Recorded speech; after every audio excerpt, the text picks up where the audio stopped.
ভর সন্ধ্যায় দুর্গাপুরের ন্যাপথলিন কারখানায় বিধ্বংসী আগুন লাগে। দুর্গাপুরের নিউ টাউনশিপ কারখানায় আগুন লেগেছে, 3 জন শ্রমিক আহত হয়েছেন। বিস্তারিত জানবো, মনোজ বন্দ্যোপাধ্যায় রয়েছেন এই মুহূর্তে। মনোজ, কিভাবে আগুন লাগলো, কতটা ছড়িয়েছে সেই আগুন? দেখো, কিভাবে লাগলো সেটা এখনো পর্যন্ত পরিষ্কার নয় দমকল সূত্রে। তবে যেটা জানা যাচ্ছে, স্থানীয় বাসিন্দা এবং অন্যান্য শ্রমিকদের সূত্রে, যে প্রকাণ্ড একটা আওয়াজ হয় এবং আওয়াজ হওয়ার পরে দাউ দাউ করে আগুন লেগে যায় এই ন্যাপথলিন কারখানায়। এখানে এটা ইন্ডাস্ট্রিয়াল এলাকা, এখানে আশপাশে প্রচুর কলকারখানা রয়েছে পাশাপাশি। সেই জায়গাতেই স্বাভাবিকভাবেই আগুনের আতঙ্ক ছড়িয়ে পড়ে এবং মুহূর্তের মধ্যে আগুনের লেলিহান শিখা দাউ দাউ করে কারখানা চত্বরে জ্বলতে থাকে এবং একজন শ্রমিক গুরুতর আহত হয়, তাকে হাসপাতালে ভর্তি করা হয়েছে। দমকলের 2টি ইঞ্জিন ঘটনাস্থলে পৌঁছয় এবং 1.5 ঘন্টার চেষ্টায় আগুন এখন অনেকটাই নিয়ন্ত্রণে। এখন কালো ধোঁয়া ওই এলাকা থেকে বেরোচ্ছে, কিন্তু আগুনটা অনেকটা নিয়ন্ত্রণে, এমনটাই দমকল সূত্রে বলা হচ্ছে। ধন্যবাদ মনোজ।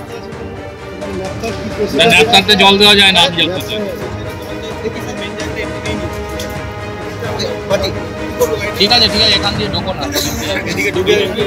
বাংলাদেশের লাগাতার যেভাবে হিন্দু নিপীড়ন চলছে, তার মধ্যেই ফের যুদ্ধজিগির। প্রাক্তন সেনা কর্তাদের পর এবার বাংলাদেশের প্রাক্তন পুলিশ কর্তাদের মুখেও যুদ্ধজিগির। ফের 7 সিস্টার দখলের মতন হাস্যকর আস্ফালন করলেন। প্রয়োজনে আমরা ফের যুদ্ধে নামতে তৈরি, এমনই হুঙ্কার দিয়েছেন বাংলাদেশের প্রাক্তন পুলিশ কর্তারা। আমাদের দেশ, আমাদের সার্বভৌম আমরা রক্ষা করে চলবো। আমরা 7 সিস্টার প্রয়োজনে তাদের যে 7 সিস্টার তারা ধ্বংস করে দেবো।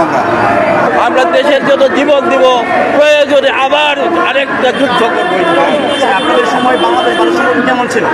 আপনাদের সময় ভারত বাংলাদেশ সম্পর্ক কেমন ছিল? ভারত আমাদের প্রতিবেশী বন্ধু, আমাদের প্রতিবেশী বন্ধু, কিন্তু তারা বন্ধু সুলভ আচরণ করছে না, তারা আমাদের সাথে বৈমাত্র সুলভ আচরণ করছে। ঠিক 2 দিন আগেই 2 দেশের বিদেশ সচিব পর্যায়ের বৈঠক হয়েছে, কিন্তু তারপরেও পরিস্থিতির যে কোনো পরিবর্তন হয়নি, সেটা বারবার চোখে আঙুল দিয়ে দেখে দিচ্ছে একের পর এক ঘটনা। ইসকনের ভক্ত হওয়াটাই যেন বাংলাদেশে অপরাধ হয়ে উঠেছে। বাংলাদেশে সেই অত্যাচারের ভয়ে পালিয়ে এলো এক হিন্দু নাবালিকা।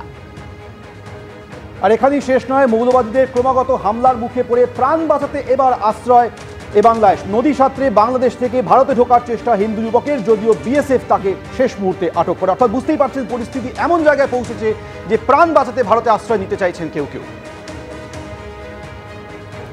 গোটা বিষয়টা খুব আনফর্চুনেট।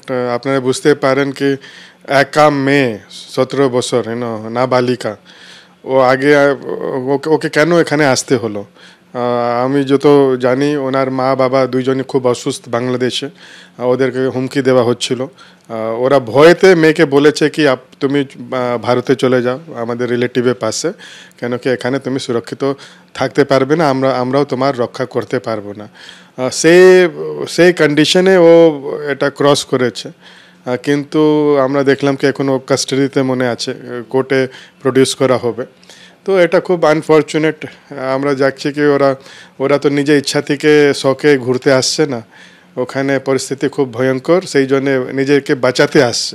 তো এটাই আমাদের অনুরোধ গভর্নমেন্ট অফ ইন্ডিয়াকে, এরকম যে কেস আছে ওটা খুব একটা কনসিডার করা দরকার। ওনাকে রিলিজ করে, ও মেয়েকে রিলিজ করে ওনার রিলেটিভ যে আছে ওনার পাশে পাঠানো দরকার।